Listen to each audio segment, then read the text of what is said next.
വെളിപ്പാട് പുസ്തക പഠനം പാർട്ട് നമ്പർ 14. ദൈവനാമം മഹത്വപ്പെടുമാറാകട്ടെ. വെളിപ്പാട് പുസ്തകം 9-ാം അധ്യായത്തിൽ നിന്നുമുള്ളതായിരിക്കുന്ന ചില കാര്യങ്ങളായിരുന്നു കഴിഞ്ഞ ക്ലാസ്സിൽ നാം ചിന്തിച്ചുകൊണ്ടിരുന്നത്. ഇന്ന് നാം ചിന്തിക്കാൻ ആഗ്രഹിക്കുന്നത് വെളിപ്പാട് പുസ്തകം 10-ാം അധ്യായത്തിൽ നിന്നാണ്. 10-ാം അധ്യായത്തിൻ്റെ 1-ാമത്തെ വാക്യത്തിൽ നാം വായിക്കുന്നു, ബലവാനായ മറ്റൊരു ദൂതൻ സ്വർഗത്തിൽ നിന്നിറങ്ങുന്നത് ഞാൻ കണ്ടു. അവൻ മേഘം ഉടുത്തും തലയിൽ ആകാശവില്ലു ധരിച്ചും മുഖം സൂര്യനെ പോലെയും കാൽ തീത്തൂണ് പോലെയും ഉള്ളവൻ. അവൻ്റെ കയ്യിൽ തുറന്നൊരു പുസ്തകമുണ്ടായിരുന്നു. അവൻ വലങ്കാൽ സമുദ്രത്തിന്മേലും ഇടങ്കാൽ ഭൂമിമേലും വെച്ചു എന്ന് കാണുന്നു. ബലവാനായ മറ്റൊരു ദൂതൻ സ്വർഗത്തിൽ നിന്ന് ഇറങ്ങുന്നത് ഞാൻ കണ്ടു എന്നുള്ള വാക്യത്തെ ആസ്പദമാക്കി 2 വാദങ്ങളുണ്ട്. ഒന്ന്, ഇതൊരു ദൂതൻ മാത്രമാണ് എന്നുള്ളതാണ്. രണ്ടാമത്തെ വാദം, ഇത് കർത്താവായ യേശുക്രിസ്തു ആണ് എന്നതാണ്. ബലവാനായ മറ്റൊരു ദൂതൻ എന്നതുകൊണ്ട് ഉദ്ദേശിക്കുന്നത് ക്രിസ്തു തന്നെയാണ്. പുറപ്പാട് പുസ്തകം 16-ാം അധ്യായം 10-ാമത്തെ വാക്യത്തിൽ യഹോവയുടെ തേജസ് മേഘത്തിൽ വെളിപ്പെട്ടിരിക്കുന്നത് കണ്ടു എന്ന് രേഖപ്പെടുത്തിയിട്ടുണ്ട്. 97-ാം സങ്കീർത്തനത്തിൻ്റെ 2-ാം വാക്യത്തിൽ മേഘവും അന്ധകാരവും അവൻ്റെ ചുറ്റും ഇരിക്കുന്നു, നീതിയും ന്യായവും അവൻ്റെ സിംഹാസനത്തിൻ്റെ അടിസ്ഥാനമാകുന്നു എന്ന് കാണുന്നു. മത്തായിയുടെ സുവിശേഷം 17-ാം അധ്യായം 5-ാം വാക്യത്തിൽ അവൻ പറയുമ്പോൾ തന്നെ പ്രകാശമുള്ളൊരു മേഘം അവരുടെ മേൽ നിഴലിട്ടു.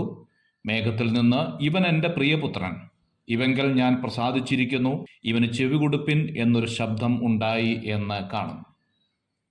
മേഘത്തോടുകൂടെ സാന്നിധ്യമുള്ളവനായ മറ്റൊരാളെ തിരുവഴുത്തിൽ നമുക്ക് കാണാൻ സാധിക്കത്തില്ല. അത് കർത്താവായ യേശുക്രിസ്തു തന്നെയാണ്. ആയതിനാൽ ബലവാനായ മറ്റൊരു ദൂതൻ സ്വർഗത്തിൽ നിന്ന് ഇറങ്ങുന്നത് യോഹന്നാൻ കണ്ടു എന്ന് പറയുന്നത് ക്രിസ്തു തന്നെയാണ്. ഇവിടെ ആകാശവില്ല് എന്ന ഒരു പ്രയോഗം കാണുന്നുണ്ട്. അവൻ്റെ ഉഭയസമ്മതത്തെ കാണിക്കുന്ന പ്രയോഗമാണ് ആകാശവില്ല് എന്നുള്ളത്. നോഹയുടെ പ്രളയത്തിന് ശേഷമുള്ള നിയമത്തിൻ്റെ അടയാളമായിരുന്നു എന്ന് ഉൽപ്പത്തി പുസ്തകം 9-ാം അധ്യായം 13-ാം വാക്യത്തിൽ നമുക്ക് കാണാൻ സാധിക്കും.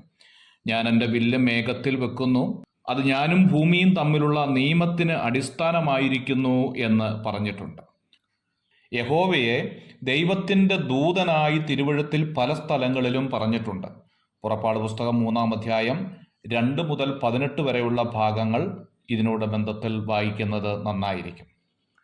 10-ാം അധ്യായത്തിൻ്റെ 2-ാമത്തെ വാക്യത്തിലേക്ക് വരുമ്പോൾ പ്രവചനത്തിൻ്റെ അധികാരവും വചനവും നൽകുന്നതിനെ കാണിക്കാനായിട്ടാണ് തുറന്ന പുസ്തകം എന്ന പ്രയോഗം കാണിക്കുന്നത്. 10-ാം അധ്യായത്തിൻ്റെ 4-ാം വാക്യത്തിലേക്ക് വരുമ്പോൾ 7 ഇടിനാദത്തെക്കുറിച്ച് പറയുകയാണ്. സമുദ്രത്തിൽ വലങ്കാലും ഭൂമിയിൽ ഇടങ്കാലും വെച്ച് എന്നത് സമുദ്രത്തിന്മേലും കരയിലും ബാധ ഉണ്ടാകും വരെയുള്ള അധികാരത്തെയാണ് ഇത് കാണിക്കുന്നത്. മുഴക്കുക എന്നതിന് ശബ്ദിച്ചു എന്നാണ് ഗ്രീക്കിൽ ഉപയോഗിച്ചിരിക്കുന്നത്. 7 ന്യായവിധികൾക്ക് സംഭാഷണം നടത്തി, കൽപ്പന നടത്തി എന്നും പറയാം. മുദ്ര ഇട്ടേക്കുക എന്ന് പറഞ്ഞാൽ ഇപ്പോൾ വെളിപ്പെടുത്താത്ത എന്ന അർത്ഥത്തിലാണ് അത് ഉപയോഗിച്ചിരിക്കുന്നത്.